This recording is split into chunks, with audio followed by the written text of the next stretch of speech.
Hello everyone and welcome back to The Lion's Den. I'm your host Matt as always, and I'll be honest, I haven't really got much in the ways of what to talk about today, but I will suppose talk about what I've been doing semi-recently since I finished university. That's assuming you have listened to what I talked about in previous episodes. So, one thing I've been doing, as I decided recently, is that I stopped watching Doctor Who after David Tennant finished, because back in 2010 when it came out, I was very much against Matt Smith. Very sorry, my guy, but that's just the way it was. And I thought, I've got all this spare time now whilst I'm kind of searching around with what I want to do, and I thought it's available on BBC iPlayer, and whilst I'm at home, that's a perfectly allowed thing for me to do, so I will just sit and start watching through it. And I'll be honest, it's not as bad as I thought it was. I remember watching a video a while back about how his introduction, so the 11th hour, that's what the episode's called, is actually quite a good episode. And I'll be honest, it is. Outside of the fact that the threat in that episode is kind of not really a threat, it is a very interesting episode. And then everything else that's beyond it has been kind of a bit of a mixed bag. Some episodes are quite interesting conceptually, some of them aren't, some of them have weird resolutions, and they are trying to sprinkle in the kind of overarching plotline. So currently it's this whole crack thing that they're doing, so we'll see where that goes, but it'll be certainly interesting for sure.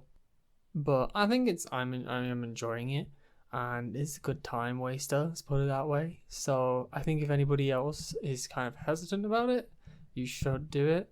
You shouldn't prejudge something based on opinions you had literally over a decade ago, because your opinion most likely will change over time. Also, the like meme compilations of different Doctors that I've been watching on YouTube that are quite funny. A lot of the stuff comes from the first few episodes, which I've now seen. Also, the Weeping Angel one is honestly kind of terrifying, and it's a two-parter as well, so it goes on for quite a while. Holy moly, I am peaking the microphone like there is no tomorrow. I hope I can either clear that up. So let's move my microphone back a bit. I'm really unprofessional. I literally bought a USB microphone that I'd been looking at for ages. Also, if the volume was dropped, it's because I moved the microphone away from my mouth a little bit. I've been debating about getting a tripod to set it up with. If I want to record the way I'm doing it right now, I clearly need a pop filter. This is the rabbit hole that happens when you start investigating into audio infrastructure, because there's so many weird, minute details about recording audio that you'd never consider to actually make it sound good. Oh, it's wild, honestly. I'm just glad that I managed to get this microphone fairly cheap, because honestly, so for context, it's the Samsung Go mic. I'm going to go into boring mode talking about technology and audio gear. It is tiny. I did not realize how small it was until I got it, but it is built like a tank. It's metal, it's got a nice clip, the cable's a good length, and it's just plug and play. I love it. You just plug it in, or whatever audio device you use for your microphone, it pops up there and you just click on it. So now all of my Discord calls are going to sound hopefully markedly better. And also I bought it mainly for this podcast so that it smooths out the audio pipeline. I could just record straight into my computer as opposed to recording on my phone, because my computer has this really weird thing, and I don't know if it's just a bug in the drivers or whatever, but a lot of programs can't access the built-in microphones. So it's got a couple microphones and a webcam because it's a laptop.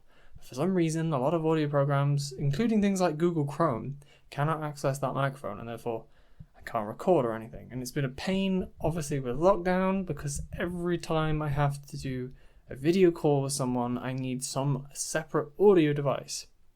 And eventually what I did is I appropriated a USB webcam that my parents had at Christmas.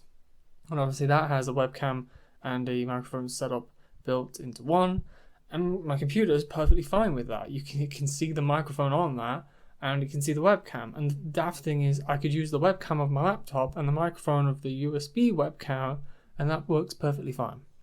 But the system will not use just the microphone for whatever reason. Anyway, this one, very happy with. I wish my monitor wasn't so damn thick, because then I could actually clip it to the top of my monitor. It will clip to the top of my laptop, but I'm slightly concerned about it breaking my laptop screen, so I don't do that very often. That was a bit of a wild tangent, so I'm sorry if that doesn't interest you, but hey, it's what I had to do.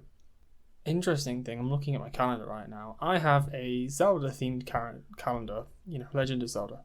And each month the artwork is from a different Zelda game. And currently it's from Twilight Princess, and it looks amazing. I honestly suggest that if you have an interest in something, I don't know, whether it be a band, a TV show, a game series, or whatever, get a calendar based on it, because it's just so visually appealing to look at. So this month of June, like I said, is Twilight Princess, and they've got Link fighting two Darknuts simultaneously.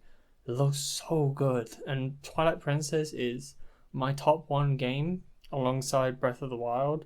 I could go on for hours about different Zelda games and which ones are my favorite. My controversial opinion is that A Link Between Worlds is hot garbage. Which is why I was very disappointed when they used that skin for Zelda in Smash Ultimate, because every time I look at that I have to be reminded.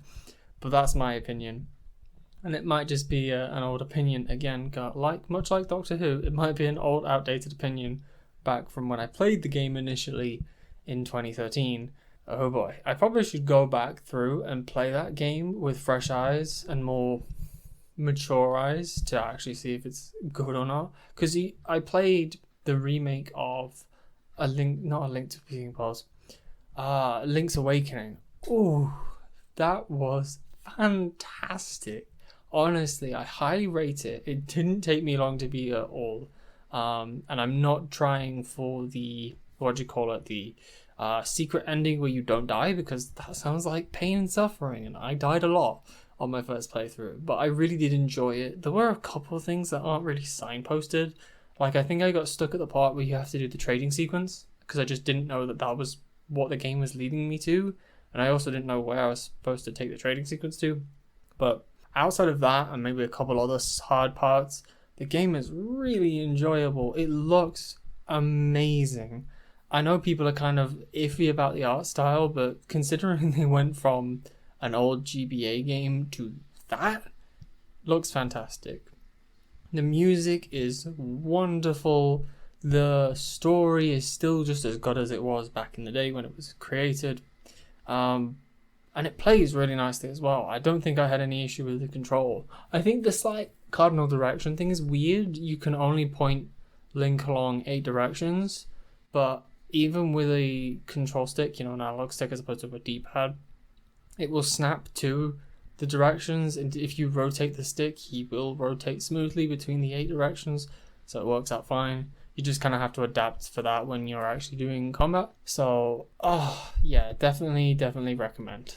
It's a very good game. But yeah, the converse of that is that I should probably go back and then play A Link Between Worlds, because I now have that appreciation for those types of games, even after I kind of didn't appreciate them before.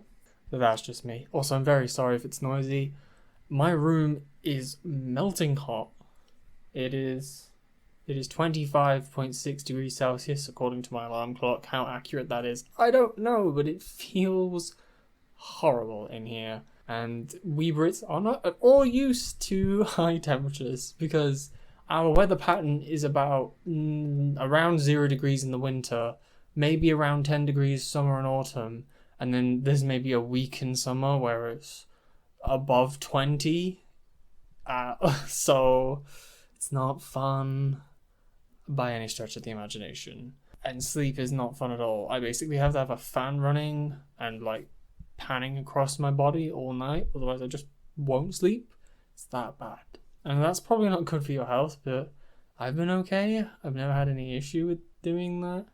So, but I know there are like superstitions, or there are stories from other places around the world that have had trouble doing that. Anyway, I've managed to ramble on about literally nothing. Once again, my job is complete.